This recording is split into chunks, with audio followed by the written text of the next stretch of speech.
Thank you, everyone. Thank you for hosting this all-important Child Support Guidelines Task Force meeting. I just want to point out that I think this is very important, and it's really hard for me to get here in the middle of a work day, so I'm just glad I was able to come down today. So thank you for having me today. I wanted to point out that Minnesota child support orders routinely produce unexpected outcomes, and I would like to share my scenario to kind of help illustrate that point. I will be parent A, and the other parent is parent B. Parent B earns $85,000 a year. She works for the state of Minnesota. She's a lawyer, and she gets a pension through the state. I don't get a pension.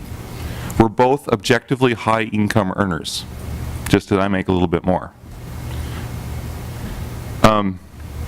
We are 50-50 custody. Our child spends equal amounts of time with both of us. So I ask, why would I be paying any child support? Instead, I am court-ordered to pay $700 a month, tax-free, with no strings attached on how that money is spent. That's the better part of an average mortgage payment. As a middle-class citizen, this really hurts my ability to save for our son's college education. The majority of that $700 is $424 for basic support, which is intended for food, clothing, and shelter, and on the basis of a federal statute that there is supposed to be a need. How does a parent that makes $85,000 a year have a need to have food, clothing, and shelter covered? This is supposed to be for basic support. Federal poverty guidelines. Why is this happening? And now think about this. This amount apparently is intended to subsidize mom's child care related expenses, and before any of my child care expenses even begin. So if the current system is assuming mom's expenses are $700 plus whatever she spends, my goodness, what is it assume that I'm supposed to be spending on our son? If it really truly costs this much to raise a single child, no one would have kids. And when it comes to the child care medical, of course I'd like to pay half of that. I'm a responsible, fit parent. I would insist on paying that, but instead I'm ordered to pay for two-thirds. Two-thirds. He's genetically half of each of us. Why am I shouldering the majority of the financial burden? Why is this happening?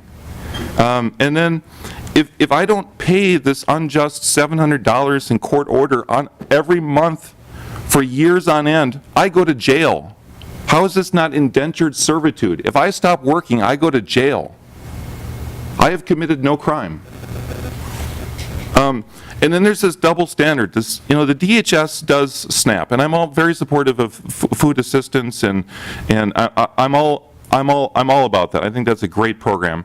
And in it, there's restrictions that the money cannot be spent on things like alcoholic beverages, tobacco, pet food, and that sort of thing. But that program, there are restrictions for that money, and there should be.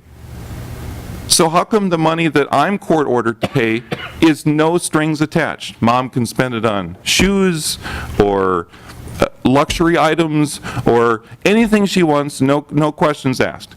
At least if you're going to court order to pay me $700 a month, at least all I ask is that you can at least assure me that that money is going to our son or into a college savings fund or something. That would make a huge amount of difference. I could live with these high support payments if I knew where the money was going. There was 1 minute? Mm-hmm. Okay, thank you. So I just wanted to point out that in Norway, there is no child support. It is an egalitarian culture where it is recognized that both parents have equal earning potential.